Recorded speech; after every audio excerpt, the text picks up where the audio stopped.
Hello, good morning बेटा। अभी हम लोग 11th क्लास केमिस्ट्री पढ़ रहे हैं और आपका जो टॉपिक कंटिन्यू है फिलहाल दैट इज मोल कॉन्सेप्ट।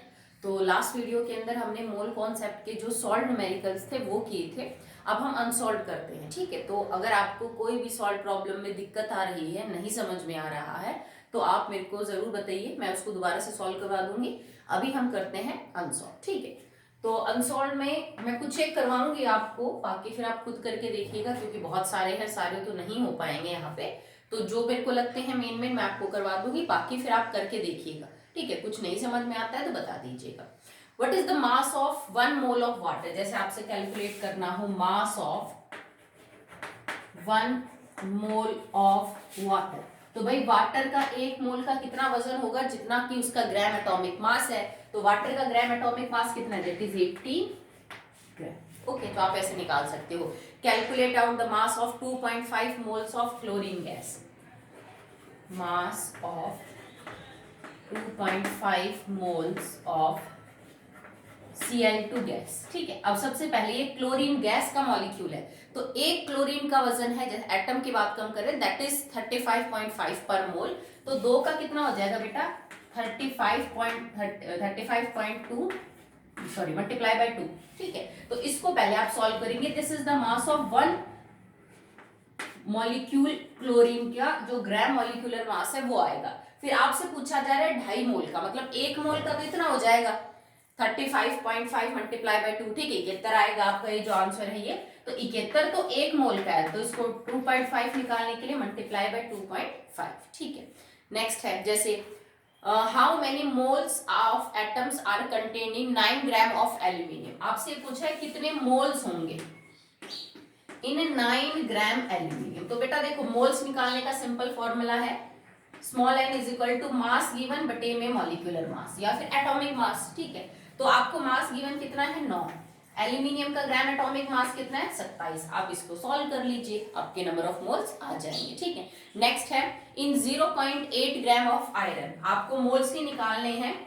आपको 0.8 ग्राम आयरन दे रखे हैं। देखो बेटा, इनमें ना ये जो गिने चुने एलिमेंट है इनका आपको एटॉमिक मास वगैरह पता होना चाहिए। जैसे एल्यूमिनियम है, आयरन है, सिल्वर है, गोल्ड है, लेड है, आयोडीन है, इस टाइप। तो आयरन का आपका होता है दैट इज 52, तो आप लिखेंगे 0.8 डिवाइडेड बाय 52, ये आपके नंबर ऑफ मोल्स निकल जाएंगे, ठीक है। नेक्स्ट है calculate the number of moles in each of the following amounts of material. 10 gram calcium carbonate, आपको मोल्स निकालने हैं इन 10 ग्राम कैल्शियम कार्बोनेट। तो सबसे पहले आप निकालिए what is the gram molecular mass of CaCO3। तो 40 प्लस 12 प्लस 48 आपका आएगा 100। तो इसका मतलब 100 ग्राम इज इक्वल टू 1 मोल, ठीक है। आपको इसमें मोल पता करने हैं, तो मास गिवन कितना है? 10 बटे में 100, ये आपका आ जाएगा number of moles in 10 gram of calcium carbonate. Okay, next देखिए।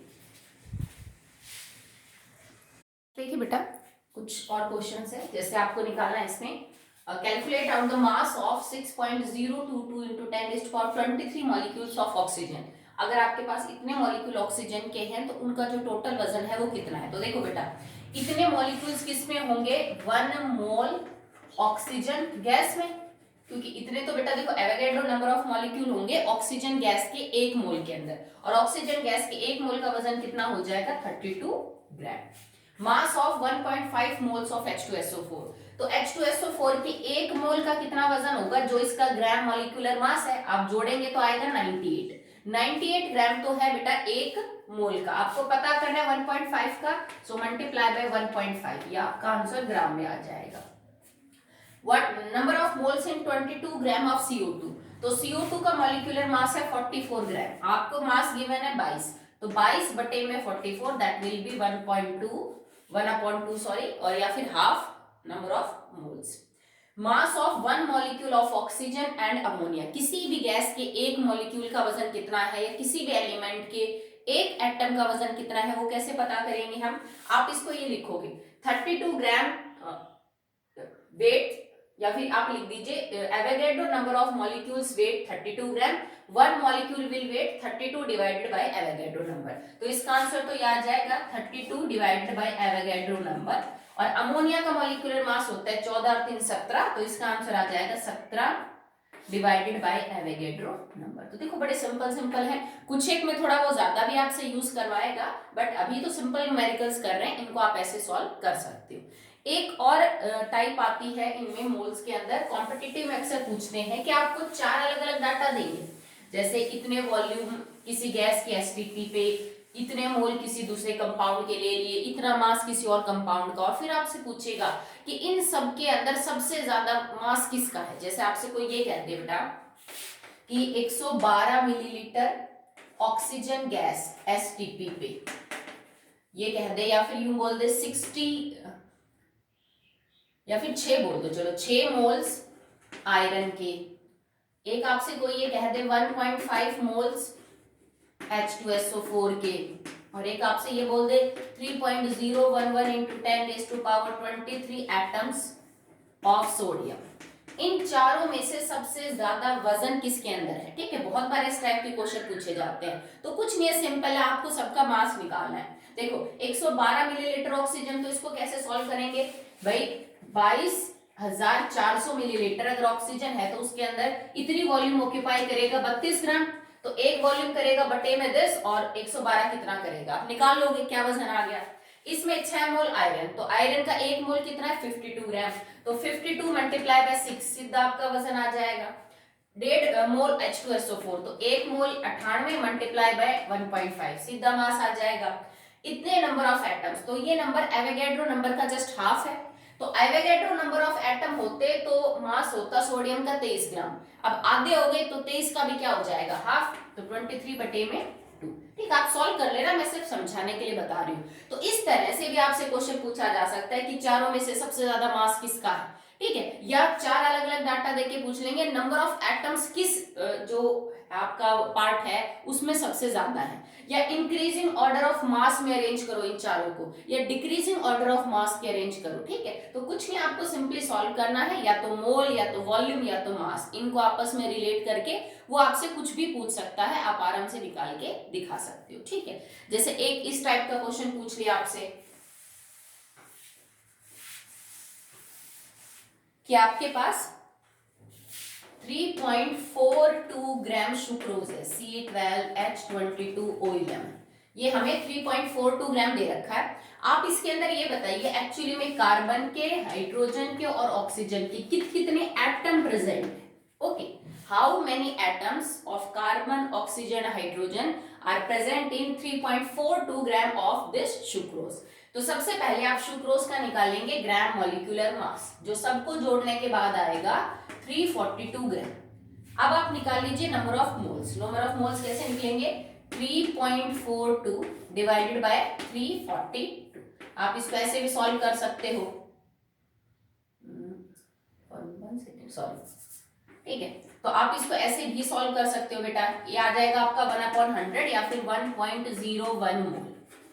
ओके, तो आप सबसे पहले ये पता करिए कि आपको सुक्रोज के कितने मोल दे रखे हैं किसी भी कंपाउंड के, तो मैंने पता किया कि एक्चुअली में वी हैव 0.01 मोल। ओके, अब आप इस क्वेश्चन को यूं समझिए, अगर मेरे पास सुक्रोज का 1 मोल होता तो उसमें कार्बन के कितने एटम होते, सो 1 मोल सुक्रोज, ये फॉर्मूला लिख लीजिए,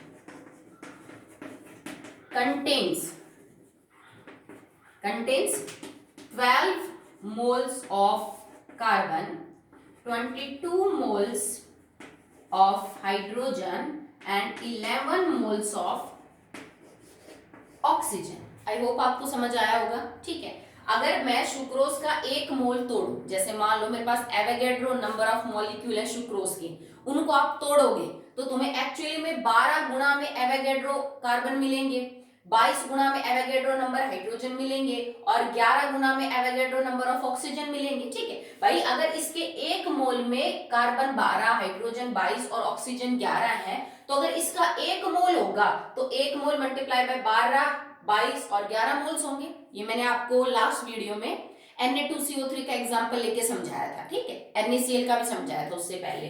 तो इसके 1 मोल में 12 मोल कार्बन, ठीक है, मोल्स ऑफ एटम, तो एटम के बाद 12 मोल्स ऑफ कार्बन एटम लिख लीजिए। ठीक है, 22 mole of hydrogen atom and 11 mole of oxygen atom present है। पर ये डाटा तो तब था जब आपके पास एक्चुअली में 1 मोल था, पर हमें कितने मोल के हिसाब से निकालना है, 0.01 के मोल के हिसाब से। अब आपको देखो, तुमने मोल्स ऑफ एटम निकाले, एक्चुअली में एटम नहीं है, तुमने मोल्स में बताया है, ठीक है। अब इसको कन्वर्ट कर दीजिए डायरेक्ट एटम में, तो 12 multiply by 6.022 into 10 raised to power 23, it is 22 multiplied by 6.022 into 10 raised to power 23, and now it is 11 multiplied by 6.022 into 10 raised to power 23। ये मैंने एक एक मोल का डाटा लिखा है, पर आपके पास एक मोल नहीं 0.01 मोल है, तो multiply by 0.01, multiply by 0.01 and multiply by 0.01। तो आप ये बता दोगे कि एक्चुअली में आपके पास कितने एटम कार्बन, हाइड्रोजन और ऑक्सीजन के इन 0.01 मोल ऑफ सुक्रोज प्रेजेंट है। तो इस टाइप के क्वेश्चंस भी बहुत सारे आपसे पूछे जा सकते हैं, ठीक है।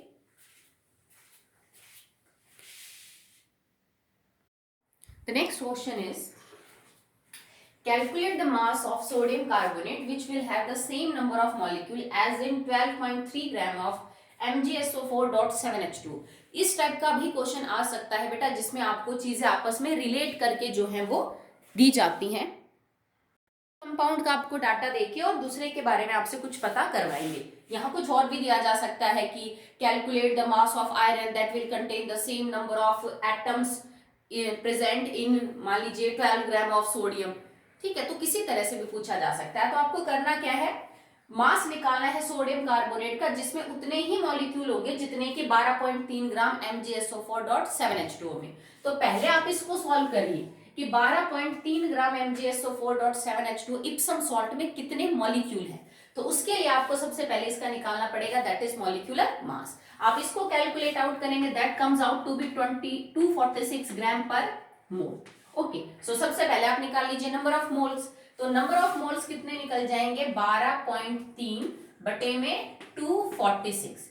आप इसको सॉल्व कर लेंगे, जो भी आपका आंसर आता है XYZ, ठीक है। I hope it comes out to be 0.05 mole, ठीक है। अब आपको एक बात पता है कि अगर आपके पास इप्सम सॉल्ट का 1 मोल है तो उसमें टोटल कितने मॉलिक्यूल होंगे भाई, 1 mole will contain 6.022 into 10 raised to power 23 molecules of Epsom salt, ठीक है। तो 0.05 मोल कितने कैरी करेंगे, मल्टीप्लाई बाय 0.05। आपको पता चल गया कि 12.3 ग्राम इप्सम सॉल्ट में एक्चुअली में कितने मॉलिक्यूल्स प्रेजेंट है। अब ये जो मॉलिक्यूल्स निकल के आएंगे, आप मान लीजिए आपके X मॉलिक्यूल आ गए, अब आप इसको यूज करेंगे, क्या लिखेंगे आप यहाँ पे कि 6.022 into 10 raised to power 23 molecules are present in। अब इसके देखो इतने मॉलिक्यूल प्रेजेंट होंगे, इसके 1 ग्राम एक जो इसका मोल है उतने वजन में या ग्राम मॉलिक्यूलर मास के बराबर। तो पहले आप इसका ग्राम मॉलिक्यूलर मास निकालेंगे, क्या आएगा, that will be 46 plus 12 plus में 48। चेक कर लेना बेटा, अगर जैसे मैंने कुछ हो सकता है लिखने में गलती कर दी हो तो। 106, ठीक है। तो आप पता करेंगे Avogadro number of molecule are present in 106 gram of Na2CO3। एक मॉलिक्यूल जो है वो प्रेजेंट होगा कितने के अंदर, डिवाइडेड बाय दिस, ठीक है। और आपने ऊपर एक्स मॉलिक्यूल निकाले इप्सम सॉल्ट के 12.3 ग्राम में, तो now X molecule will contain how much weight, multiply by X. तो इस तरह से आप इसको सॉल्व कर सकते हो। कई बार ऐसे क्वेश्चन आते हैं कि बताइए कितने एटम का इतना ही वजन होगा जितना कि इतने ग्राम इस एलिमेंट का वजन है। तो आप पहले दोनों के इक्वेशंस को सॉल्व करके फिर उसके बाद उसको क्या कर दीजिए, रिलेट कर दीजिए, ठीक है। चलिए और क्वेश्चंस देखिए, जैसे आपके पास मिलेंगे। और एक को कई बार ग्राम एटम वर्ड यूज करता है, तो मैंने आपको समझाया था, आप थोड़ा ध्यान में रखना उसका। ग्राम एटम का मतलब वही बेटा 1 मोल ही होता है, तो कई बार वो वैसे भी पूछ लेते हैं आपको थोड़ा कंफ्यूज करने के लिए, ठीक है। नेक्स्ट है आपके पास, it is like this, you have supplied with gas containing 0.32 gram oxygen. आपके पास जो गैस है वो 0.32 ग्राम ऑक्सीजन है। Calculate the number of moles and number of molecules. आप ये बताओ इसमें कितने मोल्स होंगे इस गैस के और कितने मॉलिक्यूल्स होंगे, ठीक है। तो देखो मोल्स निकालने के लिए तो सिंपल है, 0.32 मास गिवन बटे में मॉलिक्यूलर मास ऑक्सीजन गैस का कितना 32, ठीक है। अब आपको मॉलिक्यूल्स पता करने हैं, तो मॉलिक्यूल्स कैसे पता करोगे? 32 gram will contain how much molecule? Avogadro number of molecule, ठीक है, क्योंकि ये 32 ग्राम इसका 1 मोल है, 1 ग्राम कितने करेगा? डिवाइडेड बाय 32, या फिर 0.32 ग्राम कितना करेगा? मल्टीप्लाई बाय 0.32, या फिर मान लीजिए आपने यहाँ पे नंबर ऑफ मोल्स निकाल लिए, तो 1 मोल में होते इतने, जो नंबर ऑफ मोल्स निकालोगे उसमें कितने हो जाएंगे? दिस मल्टीप्लाई बाय जो आप यहाँ से नंबर ऑफ मोल्स निकालेंगे, ठीक है। चलिए नेक्स्ट देखिए बेटा, how many atoms and molecules of phosphorus are present in 124 gram of P4? आप ही कहता है कि मेरे पास 124 ग्राम P4 है, ठीक है, फास्फोरस का टेट्राएटॉमिक मॉलिक्यूल है, इसके अंदर टोटल कितने तो एटम होंगे और कितने मॉलिक्यूल्स होंगे, ठीक है। तो देखो बेटा, एक फास्फोरस का जो है दैट इज 31, तो मल्टीप्लाई बाय 4 कर देंगे हम, 31 multiply by 4 that will be 124। तो मतलब ये एक्चुअली में जो 124 ग्राम दे रखा है ये इसका ग्राम मॉलिक्यूलर मास है, इसका मतलब सीधा 1 मोल है, ठीक है। तो आपको ये पता करना है in 1 mole of P4 how many atoms and molecules are present. तो क्योंकि हम जिसके बारे में बात कर रहे हैं वो मॉलिक्यूल है, तो 1 मोल P4 में कितने मॉलिक्यूल होंगे? एवोगैड्रो नंबर जितने, एवोगैड्रो नंबर ऑफ मॉलिक्यूल्स। अब अगर तुमसे एटम पूछा जा रहा, तुम्हें मॉलिक्यूल्स पता है, तो मॉलिक्यूल से एटम में कन्वर्ट करने के लिए आप क्या कर दोगे? Multiply it by the atomicity, तो इतने तो मॉलिक्यूल्स हो जाएंगे। और अगर आपको एटम पता करने हैं तो मल्टीप्लाई इट बाय 4, तो अब ये आपके क्या हो जाएंगे? Atoms. Now that will be atoms, okay. चलिए नेक्स्ट देखिए,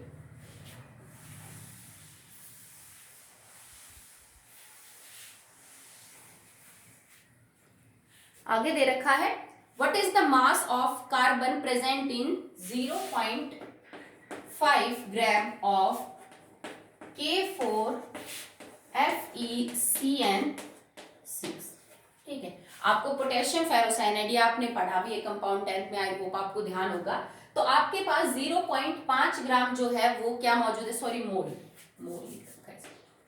0.5 मोल है K4FeCN6 का। और आपको ये पता करना है कि actually what is the mass of carbon, carbon कितना वजन में है। आपको एटम मॉलिक्यूल नहीं पता करने कुछ भी, आप ये बताइए कि अगर मेरे पास आधा मोल K4FeCN6 है तो उसमें टोटल कार्बन की वजह से जो वजन है वो कितना होगा, ठीक है भाई। इस कंपाउंड का खुद का कुछ मॉलिक्यूलर मास है जिसमें कार्बन कुछ हिस्सा कंट्रीब्यूट कर रहा है। अगर आपने इसका आधा मोल लिया है तो उसमें कार्बन का कितना वजन होगा? तो देखो एक्चुअली में इस पूरे फॉर्मूले में कार्बन कितने? 6, ठीक है, C6 है, तो एक का होता है 12, तो 12 को आपने 6 से मल्टीप्लाई कर दिया, ठीक है, 72 ग्राम। मतलब इस पूरे मॉलिक्यूलर मास के अंदर 72 ग्राम अकेला कौन कंट्रीब्यूट कर रहा है? कार्बन। पर ये तो कब होता है? जब हमने इस कंपाउंड का क्या ले रखा हो? 1 मोल। अगर तुमने आधा मोल ले रखा है तो इसका भी क्या हो जाएगा? आधा। तो now it is 72 divided by 2 that will be 336, answer will B 36 ग्राम। तो एक्चुअली में आधा मोल है तो 72 का भी क्या हो जाएगा बेटा? आधा। और इसमें एक्चुअली में 36 ग्राम क्या मौजूद होगा? कार्बन आधे मोल के अंदर, ओके। नेक्स्ट आपसे पूछ रहा है, चलो इसको सॉल्व करते हैं। Now the next question is cost of NaCl is ₹2 पर केजी। कह रहा है कि नमक की जो कीमत है वो 2 रुपए पर किलो है और कॉस्ट ऑफ शुगर चीनी की है 6 रुपए पर किलो, ओके। मतलब पर केजी के हिसाब से चीनी 6 रुपए और नमक 2 रुपए किलो है, okay. Now calculate out the cost in moles. आप ये पता करिए कि मोल के हिसाब से कितने पड़ेंगे, ठीक है, सिंपल है, कोई बहुत बड़ी चीज नहीं है। देखो कैसे करेंगे कैलकुलेट आउट। अब 2 रुपए का पर केजी है, इसका मतलब ये हुआ कि NaCl के केस में 2 रुपए जो है वो कीमत है कितने की? इसको देखो हम ग्राम में कन्वर्ट करेंगे बिकॉज हम मॉलिक्यूलर मास ग्राम में लेते हैं। तो 2 पर केजी का मतलब 2 रुपए में आएगा एक्चुअली में 1000 ग्राम, ठीक है। अगर चीनी आप 6 रुपए बेच रहे हो तो चीनी 6 रुपए की आएगी कितनी? 1000 ग्राम। अब आप यहां से ये निकाल लीजिए कि 1 मोल के हिसाब से इसका जो रेट होगा, जो प्राइस होगा वो कैसे होगा। तो 1 मोल क्या है? देखो NaCl का 1 मोल है 58.5 ग्राम। तो आप इसको यूं सॉल्व करेंगे, 1000 gram of NaCl cost 2 rupees, 1 gram cost divided by 1000 and 58.5 gram cost multiply by 58.5। I hope solve कर लेंगे आप कि भाई 1000 ग्राम का जो प्राइस है वो 2 रुपए है, तो 1 ग्राम का इसका हो जाएगा बटे में 1000 और 58.5 ग्राम का, क्योंकि 1 मोल तो उतना ही होता है, तो इससे आपको ये पता चल जाएगा कि 1 मोल कितने, 1 मोल जो नमक है वो कितने रुपए का आएगा। ठीक है, आप चाहो तो पैसे में भी निकाल सकते हो, नो प्रॉब्लम, आपका आंसर रुपीज में भी आ सकता है, पैसे में भी। ठीक है, अब चीनी के केस में पूछेगा तो आपको क्या लिखना है, 1000 gram of sucrose cost 6 rupees, so 1 gram will cost divided by 1000। और चीनी का जो 1 मोल है दैट इज 342 ग्राम, तो आप लिखोगे 342 ग्राम विल कॉस्ट मल्टीप्लाई बाय 342, तो ये आपका आंसर रुपीज में आ जाएगा। आप चाहो तो इसको किस में कन्वर्ट कर सकते हो, पैसे में कन्वर्ट कर सकते हो। तो यहाँ पे भी हमने क्या किया है, मोल कॉन्सेप्ट ही यूज किया है। नेक्स्ट न्यूमेरिकल देखिए बेटा,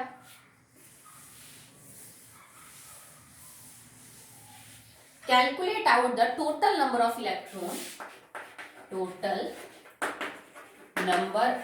electrons in 1.4 gram nitrogen gas.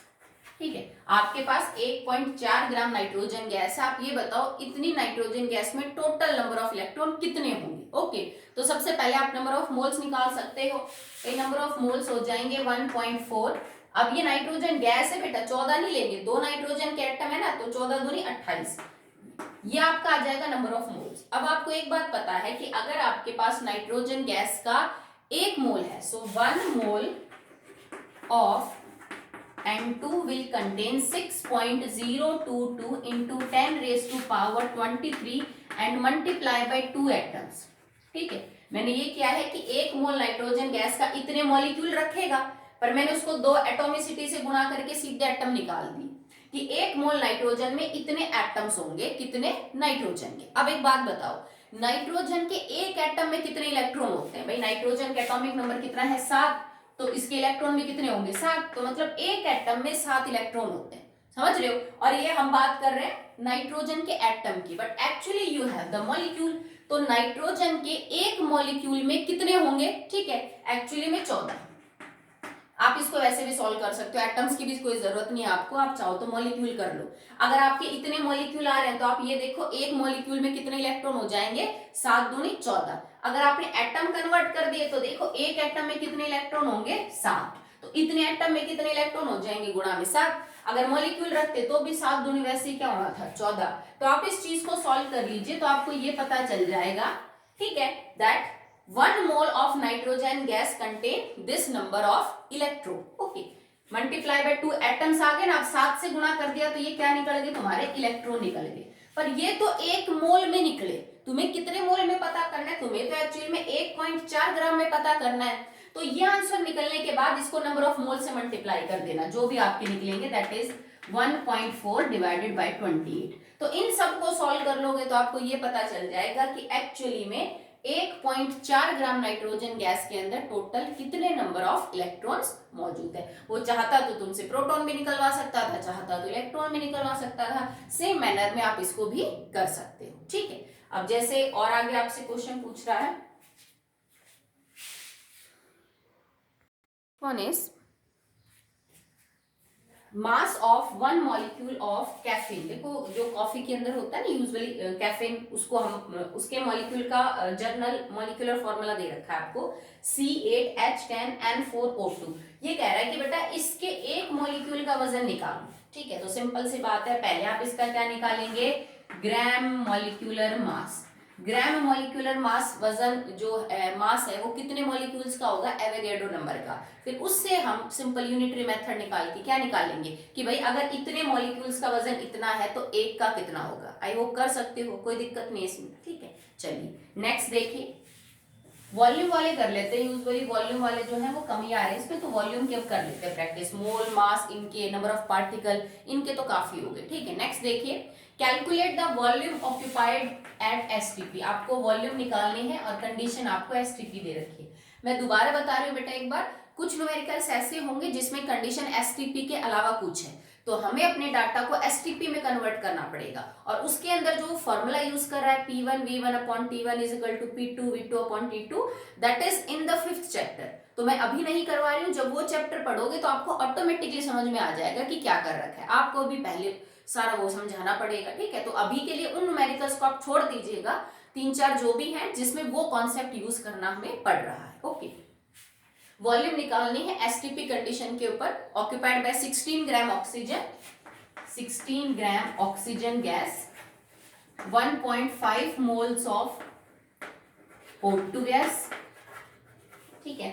And for it is Avogadro number of molecules of CO2 6.022 into 10 raised to power 23 molecules of CO2। ये कितनी वॉल्यूम ऑक्यूपाई करेंगे? तो देखो ये वैसे भी आप सॉल्व कर सकते हो, सिंपल है। 16 ग्राम ऑक्सीजन, अब ऑक्सीजन जो गैस है उसका मॉलिक्यूलर मास है 32, 16 दूनी 32, 16 ग्राम का मतलब क्या हो गया, जस्ट आपने आधा मोल ले लिया। अब भाई अगर 1 मोल होता तो वॉल्यूम ऑक्यूपाई करता 22.4 लीटर, तो आधा मोल कितनी वॉल्यूम ऑक्यूपाई करेगा, 11.2 litre, okay. 1.5 moles of oxygen gas, अगर ऑक्सीजन का 1 मोल होता तो कितनी वॉल्यूम ऑक्यूपाई करता, 22.4। अगर आपके पास 1.5 मोल है तो कितनी वॉल्यूम ऑक्यूपाई करेंगे, 22.4 multiply by 1.5। Avogadro number of molecules, Avogadro number of molecules of carbon dioxide, तो कार्बन डाइऑक्साइड के एवोगैड्रो नंबर ऑफ मॉलिक्यूल्स का मतलब है 1 मोल CO2, और 1 मोल CO2 के अंदर कितनी वॉल्यूम ऑक्यूपाई होगी एसटीपी कंडीशन पे, दैट इज 22.4 लीटर, ओके। चलिए एक दो न्यूमेरिकल्स और कर लेते हैं, फिर आज के लिए आप यही सॉल्व करिएगा, क्योंकि एक्चुअली में काफी हैं अनसॉल्व, 25-26 के आसपास कुछ ऐसे हैं, तो आपको टाइम लगेगा उनको सॉल्व करने में। जैसे मैंने तो आपको समझाया है कि बेटा आपको ऐसे सॉल्व करना है, आप जब कैलकुलेशन करोगे तो इट टेक टाइम्स, तो एक दिन के लिए तो आपका यही होमवर्क रहेगा कि तो आपको ये जो 20-25 न्यूमेरिकल्स हैं ये क्या करने हैं बेटा, सॉल्व करने हैं, ठीक है। अब कुछ एक दो ऐसे जो मेरे को लगते हैं कि थोड़े लेंथी हैं उनको देख लेते हैं। Next is chlorophyll contains 2.68% magnesium by weight. जो क्लोरोफिल मॉलिक्यूल है आप समझाते हैं, द ग्रीन पिगमेंट, उसके अंदर मैग्नीशियम होता है, ठीक है। तो कह रहा है कि क्लोरोफिल के मॉलिक्यूल के अंदर 2.6% मैग्नीशियम बाय वेट पाया जाता है। आप नंबर ऑफ मैग्नीशियम एटम निकालो, अगर तुम्हारे पास क्लोरोफिल 2 ग्राम है, 2 ग्राम क्लोरोफिल में कितने मैग्नीशियम के एटम होंगे वो निकालो। अगर डाटा कुछ इस हिसाब से है कि क्लोरोफिल के मॉलिक्यूल में 2.6% बाय वेट मैग्नीशियम, अब परसेंटेज का मतलब हो गया, सिंपल सी बात है, 100 gram of chlorophyll contains 2.68 gram magnesium, ठीक है। सिंपल सी बात है कि भाई अगर 100 ग्राम क्लोरोफिल है तो उसमें 2.68 ग्राम जो है वो मैग्नीशियम मौजूद है। हमारे को किसका डाटा पता करना है, 2 ग्राम का। तो देखो 1 ग्राम में कितना होगा मैग्नीशियम बटे में 100, और 2 ग्राम के अंदर मैग्नीशियम कितना होगा, मल्टीप्लाई बाय 2। तो ये तो आपको ये पता चल जाएगा एक्चुअली में, इसको आप सॉल्व करोगे तो 2.68 डिवाइडेड बाय 50 कि एक्चुअली में इतने ग्राम मैग्नीशियम मौजूद है अगर आपके पास 2 ग्राम क्या है, क्लोरोफिल है। समझ आ गया, इतने ग्राम मैग्नीशियम मौजूद है। आपसे एटम पूछे जा रहे हैं तो आप कैसे लिखोगे, 24 gram of magnesium will contain how much atom, 1 mole है ये इसका, तो Avogadro number of atom 6.022 into 10 raised to power 23 atoms. So 1 gram of magnesium will contain divided by 24, और आपको पता इतने में करना है कि इतने ग्राम है मैग्नीशियम, ठीक है। तो now 2.68 divided by 50 gram of magnesium will contain, multiply by this data 2.68 and 50। तो आपको ये पता चल जाएगा कि अगर आपके पास क्लोरोफिल 2 ग्राम है तो उसमें एक्चुअली में मैग्नीशियम के कितने एटम। देखो कुछ भी बड़ी चीज नहीं है, वही सिंपल मोल कॉन्सेप्ट यूज करेगा। एक इसमें परसेंटेज दे दी तो ये 9th का टॉपिक है। अब आप सब जानते हो percentage by weight, percentage by volume का मतलब, इसको सॉल्व करके ये पता करना है आपको कि 100 ग्राम क्लोरोफिल में इतना मैग्नीशियम है, 1 ग्राम में इतना होगा, 2 ग्राम में इतना मैग्नीशियम होगा। अब तुम्हें मैग्नीशियम का वजन पता चल गया, तुम्हें ये पता करने हैं कि उतने ग्राम मैग्नीशियम में कितने एटम है। तो हमें मास से क्या निकालने हैं, एटम्स निकालने हैं। आई होप आप निकाल सकते हो, नो प्रॉब्लम, ठीक है। नेक्स्ट देखिए, एक क्वेश्चन है, ये कहता है कि मान लीजिए अगर आपके पास एवोगैड्रो नंबर ऑफ रुपीज हो और आपको उन्हें खर्च करना हो कुछ ही स्पीड से कि आपको 10 लाख रुपए पर सेकंड खर्च करने हैं, तो आपको कितना टाइम लगेगा उन सारे पैसों को खर्च करने में, ठीक है। If you have Avogadro number of rupees, इतने आपके पास पैसे हैं and you have to spend like this 10 lakh rupees per second आपको खर्च करने हैं। ओके 10 लाख रुपए आपको पर सेकेंड के हिसाब से खर्च करने हैं और आपके पास टोटल जो रुपए हैं वो इतने हैं। तो बताओ कितने साल लगेंगे आपको ये सारे रुपए खर्च करने में। ठीक है, वो हो सकता है टाइम साल में पूछे, सेकंड्स में पूछे, मिनट्स में, आवर्स में, किसी से भी पूछ सकता है। तो आप इसको कैसे करोगे, देखो सॉल्व। आप लिख सकते हो 10 लाख रुपीज एक सेकेंड में खर्च होते हैं। ठीक है, तो 1 रुपए कितने में खर्च होगा, डिवाइडेड बाय 10 लाख। ठीक है, और एवोगैड्रो नंबर ऑफ रुपए कितने टाइम में खर्च होंगे, मल्टीप्लाई बाय एवोगैड्रो नंबर। पर ये जो आंसर आएगा वो किस में निकल के आएगा, सेकंड। मतलब आपको ये चीज सॉल्व करनी है। देखो अब इसको अब सिंपल लिख रखते हैं 10 की पावर 6, तो आंसर आ जाएगा 6.022 इंटू 10 रेज टू पावर, ऊपर तो 23 है और नीचे क्या हो गया 10 की पावर 6। ठीक है, तो इसका मतलब आपका आंसर आ गया 10 की पावर 17। तो आप इसको सॉल्व करेंगे तो answer will be 10 raise to power 17 second. आपको अगर एवोगैड्रो नंबर ऑफ रुपए खर्च करने हैं at the rate 10 lakh rupees per second, तो एक्चुअली में आपको इतने सेकंड लगेंगे वो सारे रुपए खर्च करने में। अब इसने आपसे जो टाइम है वो ईयर में पूछा है, मे बी वो हो सकता है वो घंटे में पूछता, सेकंड में पूछता या फिर कुछ और में। तो आपको ये जो टाइम है बस सेकंड से इसको किस में कन्वर्ट करना है, पहले आप आवर में कन्वर्ट करेंगे, देन आवर से हम इसको डेज में कन्वर्ट करेंगे, देन डेज से हम इसको किस में कन्वर्ट करेंगे, ईयर्स में कन्वर्ट करेंगे। ठीक है भाई, इतने सेकंड है, फिर इसको आवर में कन्वर्ट करने के लिए 1 आवर जैसे पहले चलो मिनट में कर लो, आपने आप डायरेक्ट कर सकते हो आवर में, मिनट के लिए 60 से, फिर 60 से घंटे में कन्वर्ट करने के लिए फिर 60 से मल्टीप्लाई करेंगे, फिर एक दिन में 24 घंटे होते हैं, मल्टीप्लाई बाय 24, और फिर ये निकालेंगे कि एक्चुअली में एक साल में कितने दिन होते हैं, then multiplied by that day. तो उन सबको सॉल्व करने के बाद आप ये जो आंसर सेकंड में है इसको किस में निकाल सकते हैं, ईयर के अंदर आप इसको सॉल्व कर सकते हैं। ठीक है, तो देखो बात वही है, क्वेश्चन थोड़ा घुमा दिया इसने और कुछ भी नहीं किया। ठीक है, तो सिंपल चीज है, वही पूछा कि बेटा एवोगैड्रो नंबर ऑफ रुपीज कितने साल में आप खर्च कर सकते हो। तो सेम मोल कॉन्सेप्ट यूज कर रहा है।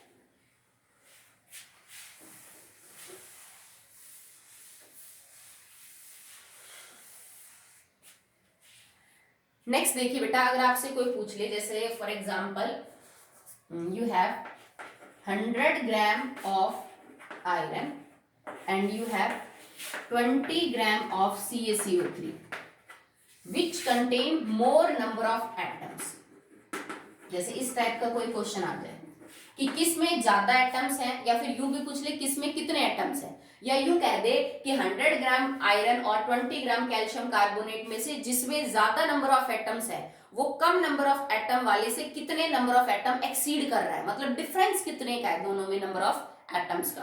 तो आप इसको कैसे सॉल्व करेंगे भाई, 52 ग्राम इसका 1 मोल है, 52 gram of iron will contain number of atoms Avogadro number of atom. ठीक है, 1 gram will contain divided by 52 एंड 100 gram will contain multiply by 100, या फिर सीधा मोल्स मल्टीप्लाई करके उससे कर दो। ठीक है, इसी तरह 100 gram of CaCO3 will contain how many atoms, equal to Avogadro number 1 will contain divided by 100 and 20 will contain multiply by 20। तो आप इससे निकाल लेंगे एटम्स कितने हैं, यहां से निकाल लेंगे इसके एटम्स कितने हैं, ज्यादा या कम पूछे तो वो भी बता सकते हो, किसमें किससे कितने ज्यादा या किसमें किससे कितने कम है तो वो भी आप सॉल्व कर सकते हो। ठीक है, ये किसी तरह भी आपसे क्वेश्चन जो है वो पूछा जा सकता है। एमसीक्यू में तो इस टाइप के जो क्वेश्चन है वो बहुत। लास्ट न्यूमेरिकल बेटा, इसके बाद बचे हुए जितने भी है वो आप करेंगे, मैं मैक्सिमम आपको करवा चुकी हूँ, उसके बाद बचे हुए आप खुद फेयर करेंगे। उसके बाद जो कल है वो हम अगला टॉपिक स्टार्ट करेंगे, द कंसंट्रेशन टर्म्स। इसको देख लीजिए, calculate the number of molecule in 1 litre of water having density 1 ग्राम पर सेंटीमीटर क्यूब। आपके पास 1 लीटर पानी है जिसकी डेंसिटी 1 ग्राम पर सेंटीमीटर क्यूब है, उसके अंदर एक्चुअली में नंबर ऑफ मॉलिक्यूल्स कितने हैं वो बताइए। अब इसने आपको 1 लीटर दिया, बट इसने ये स्पेसिफाई नहीं किया आपको कि इट इज एसटीपी कंडीशन। दूसरी बात, that is applicable for gas, जबकि ये तो पानी की बात कर रहा है, लिक्विड स्टेट की। तो आप यहाँ पे डेंसिटी को यूज करेंगे। डेंसिटी होती है बेटा मास बटे में वॉल्यूम। अगर किसी सॉल्यूशन की या किसी लिक्विड की डेंसिटी 1 है, 1 ग्राम पर सेंटीमीटर क्यूब का मतलब समझते हो कि अगर मैं पानी का एक ऐसा क्यूब बनाऊं जिसकी जो लेंथ ब्रेड्थ और हाइट है वो सब 1 सेंटीमीटर है, ठीक है, तो उसके अंदर टोटल कितना वजन होगा, that will be 1 gram. Okay, तो डेंसिटी अगर किसी सॉल्यूशन की 1 है और ये मैंने ग्राम पर सेंटीमीटर क्यूब में लिखी है, तो इसका मतलब m upon v is equal to 1। अगर m upon v is equal to 1 है then it is equal to m is equal to v, मतलब उसका मास और उसकी वॉल्यूम जो है वो क्या है, बराबर। मास मैंने किस में ले रखा था, ग्राम में, वॉल्यूम हमने किस में ले रखे, सेंटीमीटर क्यूब में, ठीक है। और 1 सेंटीमीटर क्यूब बराबर होता है 1 मिलीलीटर के, तो मैं इसको लिख सकती हूँ it is equal to millilitre. मतलब if density of water is 1 then its mass is equal to volume, और उसका जो मास है वो हम यहाँ पे, क्योंकि डेंसिटी ग्राम पर सेंटीमीटर क्यूब मतलब ग्राम पर मिलीलीटर है, तो पानी के केस में उसका ग्राम और उसका मिलीलीटर बराबर हो गया। मतलब for water 1 gram is equal to 1 millilitre. समझ रहे हो, हमें कितनी वॉल्यूम दे रखी है, 1 लीटर, इसका मतलब मेरे पास 1000 मिलीलीटर है, तो मैं इसका सीधा मास लिख सकती हूँ 1000 ग्राम। सिंपल सी बात है, डेंसिटी से हमें ये चीज सॉल्व करनी है। अब आपको ये पता करना है कि 1000 ग्राम पानी के अंदर कितने मॉलिक्यूल होंगे, तो सिंपल सी बात है भाई 18 ग्राम पानी के अंदर कितने होते हैं, एवोगैड्रो नंबर जितने। क्यों, क्योंकि वो उसका मॉलिक्यूलर मास है। 1 ग्राम में कितने होंगे, बटे में 18, और 1000 ग्राम में कितने होंगे, गुणा में 1000। तो आप इसको सॉल्व करेंगे तो आपका जो आंसर है वो आ जाएगा। अगला पूछता है calculate the number of molecules, same निकालिए इन अ ड्रॉप ऑफ वाटर। आपके पास एक बूंद है पानी की, उसमें कितने मॉलिक्यूल है वो निकालिए। अगर उस बूंद का वजन 0.05 ग्राम है, एक ड्रॉप है, उस ड्रॉप का जो मास है दैट इज 0.05 ग्राम, ये बताओ इस वजन की पानी की बूंद में कितने मॉलिक्यूल्स होंगे। तो आप भी इसको सेम तरह यूज करोगे। 18 ग्राम के अंदर कितने होंगे, एवोगैड्रो नंबर ऑफ मॉलिक्यूल, 1 ग्राम में कितने होंगे, बटे में 18, और आपको पता कितनी करना है, 0.05 ग्राम, क्योंकि बूंद का वजन उतना ही है, then it is multiply by 0.05। ठीक है, तो आप इसको ऐसे सॉल्व कर सकते हैं। वो 2-4 न्यूमेरिकल छोड़ देना जो कुछ अलग फॉर्मूले पे बेस्ड है, मैं आगे समझा दूंगी। बाकी आप यहाँ तक न्यूमेरिकल्स अपनी फेयर कॉपी के अंदर कंप्लीट रखिए। सॉल्व भी सारे करने, बेटा सॉल्व न्यूमेरिकल्स को नहीं छोड़ना है कि ये तो करके दिखा रखे हैं, ये उन्होंने करके दिखा रखे, तुमने थोड़ी ना कर रखे हैं। अगर तुमने नहीं किए तो तुम्हारे लिए तो वो अनसॉल्व के बराबर ही हो जाएंगे। तो सारे तो सॉल्व आई थिंक 15 के आसपास हैं, और अनसॉल्व 24 और 25 हैं। तो ऑलमोस्ट आपके पास 40 के आसपास न्यूमेरिकल होने चाहिए इस कॉन्सेप्ट के।